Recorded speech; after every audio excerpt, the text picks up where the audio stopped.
Right, first of all, I want the feedback on my Japan concept top. I think it's pretty lit. I'm going to show you what it looks like. I like samurai shit, man. So I don't normally see on this channel. I meant samurai stuff. Ghost of Yotai, Ghost of Tsushima, all that. But anyway, let's talk about Arsenal.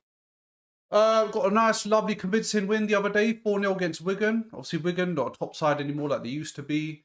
They beat Man City in the cup final once upon a time and made Europe, even though they got relegated to a championship. But they never had the same luck as they did that time with us this time. And we learned quite a lot of things about that Wigan game. And I'm going to dive in a bit deeper. Before I go any further, please make sure you subscribe. Helps out the channel a lot. Try to do the watch-alongs. Make sure you hit the notification bell so you don't miss the watch-alongs. Pre-match predictions and post-match analysis. Not a lot of people are ranting and raving. Bukayo Saka, number 10. Bukayo Saka, Ødegaard 2.0. Bukayo Saka, Bruno Fernandes. No. There's one person on my list, and his name is Christian Ødegaard. By the way, I look like I'm high. I'm not. I've just been choking like mad because my mum made some spicy kebabs. But anyway, not to deter your attention. Christian Ødegaard. Christian Ødegaard. His assist with Gabriel Jesus, it was phenomenal for all the right reasons. He picked out the perfect time. That's like a number 10 pass. Eze obviously got an assist as well. For people say, hold up, Eze's found his form.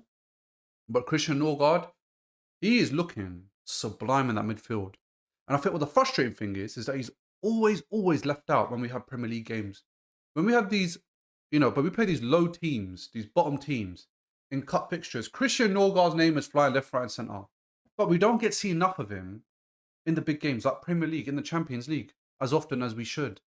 Why not experiment with Christian Ødegaard? He was bought in. You can see that he's doing well. I don't think he's lost any games every time he's played. He's come on as a sub. Okay, fair enough. But he's so diverse, so versatile. He's playing everywhere so comfortably. And whenever he's called upon, he delivers. So I'm hoping Christian Ødegaard is in the lineup against Wolves this midweek fixture. And I'll be definitely putting him in my lineup. So look out for that in a minute. But with Arsenal, I think, obviously, we're only 4 points ahead of Man City. A lot can change in a week. We could go down to 1 point ahead of City. We can go down to, we can go up by another 3 points and make it a nice 7-point gap. Premier League is fluctuating. Not many games left to go. We've made it to the next stage of FA Cup. Very positive. The last time we won a cup was 6 years ago. The last time we won a Premier League was 22 years ago.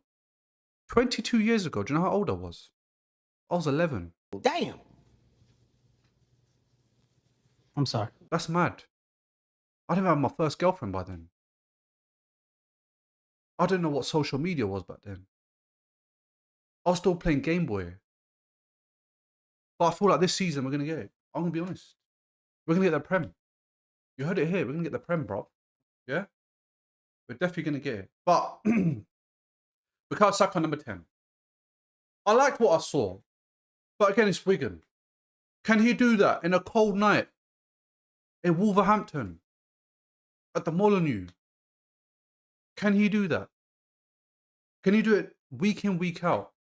Because we know Havertz can do it. He's been proving it. But he's obviously not playing. But Saka number 10, it was good what I saw. But that's the question. Can he do it against Wolves? Will he start there against Wolves? It's a good question. I'll tell you why. Because we got another right winger. He wears a bandana. His name's Noni Madueke. And he's been firing.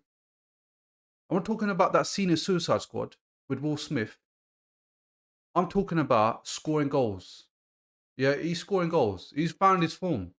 Martinelli missed a mad set against Brentford, but he's scoring goals. Scored on against Wigan. Gabriel Jesus, we didn't see him against Brentford, scoring goals. Our boy Glock 14 hit the post. So a lot of players are on form, which is a good problem to have. We can all agree. But you'd want Saka to play, but then as Arsenal fans, you got Madueke who's scoring. Saka hasn't really been scoring as often as Madueke right now. So who starts? For me, it's Madueke. Play Saka number 10 role, fine. But then if you keep doing that and you realise it's starting to work, what's going to happen with our boy Ødegaard? Is he gone? I see some report, I don't know if it's fake, probably is. He's speaking to his agent, looking at the possibility of Man United. Man United. All the Man United fans just compare Bruno to Ødegaard. Say who's better. Could he be replacing Bruno Fernandes? Don't know. Seeing reports to Barcelona, Hansi Flick likes him a lot. That's kind of our system anyway, that possession football. Bayern Munich, probably like what they saw when we beat them 3-1. I don't think you play that game, but they've seen Ødegaard last year. Sorry, the year before, when they eliminated us 1-0. Unfortunately. But there's a lot of things we need to talk about. And think about. These are things that are going to be happening in the future. But yeah, with Wolves, I mean, look, we have to win this. Every game is must win. You don't want to give away silly points. Wolves, they're probably, well, more than likely, they're out of the league. They're going championship. You can't be making these types of games hard. Brentford, we should have won. We should have. But let's not cry over spilt milk. We're in a good position still. But to remain positive, we need to be given some positivity, like wins. Whenever we have a little mishap, we do go on good runs. That's one thing I will say.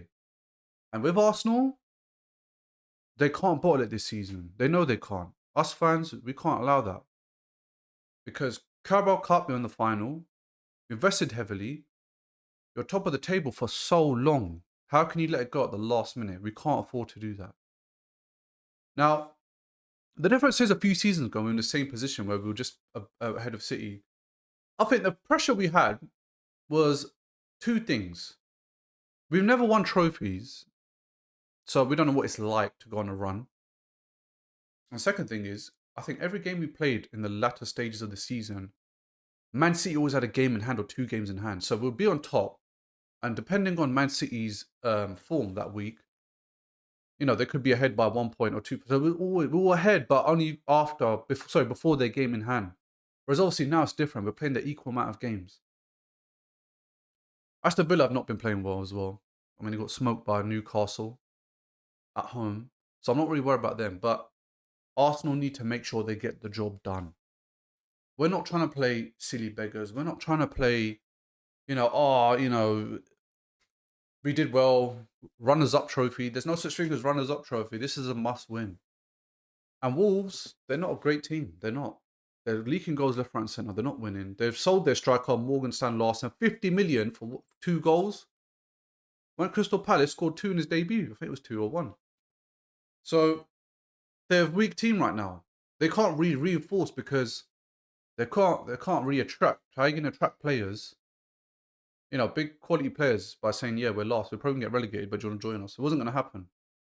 So, Arsenal, they're facing a weaker Wolves side than they did last time. Morgan Larson, obviously, I'm not saying he's Lewandowski, but he's definitely going to be taking away some of that quality up front, which is better for us. Saliba obviously returned as well.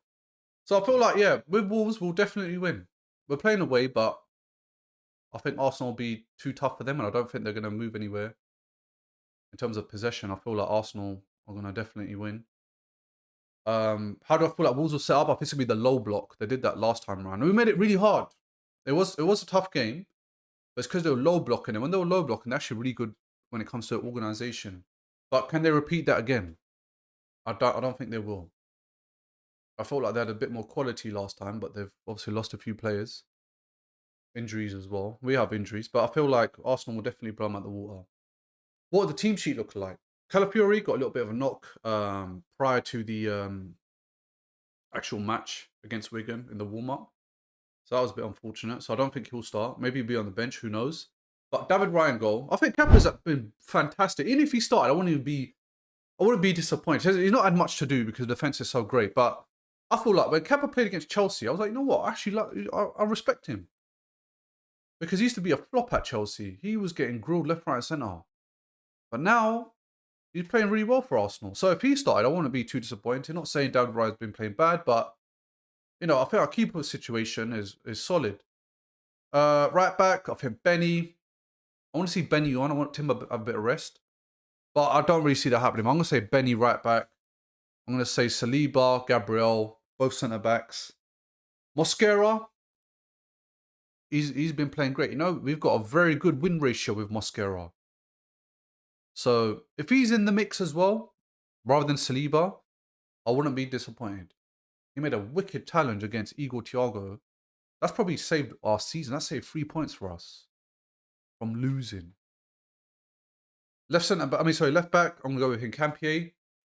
Skelly played well, but I feel like if you definitely want to have a solid performance, then he's probably not the guy to go to right now. Don't know what it is about this season.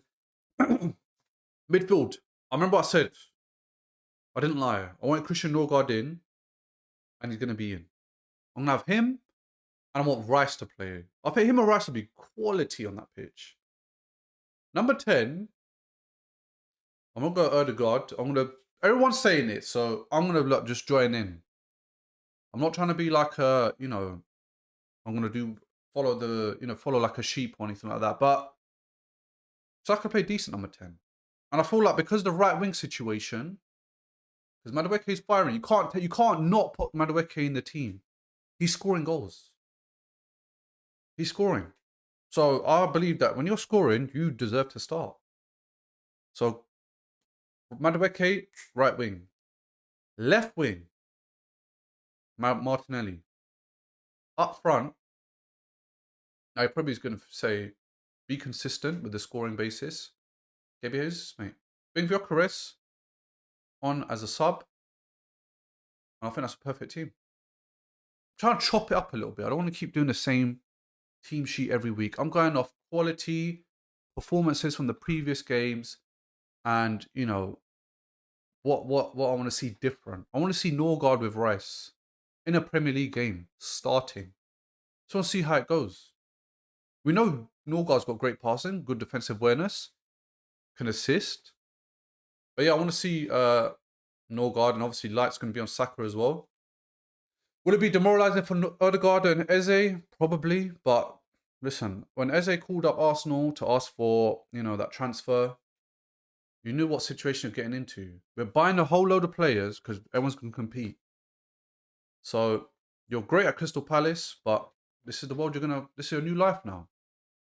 For how many years? You're going to have to compete for your spot. And if you're not playing well, you've got to sit on the bench. And I think that's fair. Happens in Sunday League, happens in any league.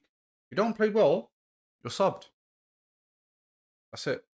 So yeah, I think that's a great lineup. What would the score be? Interesting. Because I said they're going to do a low block, I don't feel like it's going to be a goals galore. And I don't think Wolves are an ambitious team when it comes to trying to get a goal. Because they had a real bad problem with scoring at the start of the season. Midway through as well. So I'm going to say 2-0 Arsenal. Goal scorers, I'm going to say Madueke again. Because he's probably the most informed player right now for us.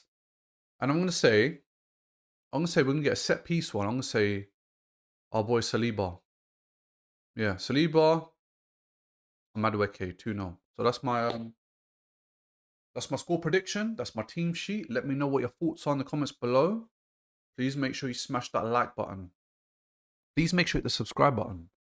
And last of all, let me know your thoughts in the comments below. Even if it's negative, just let me know. It's fine.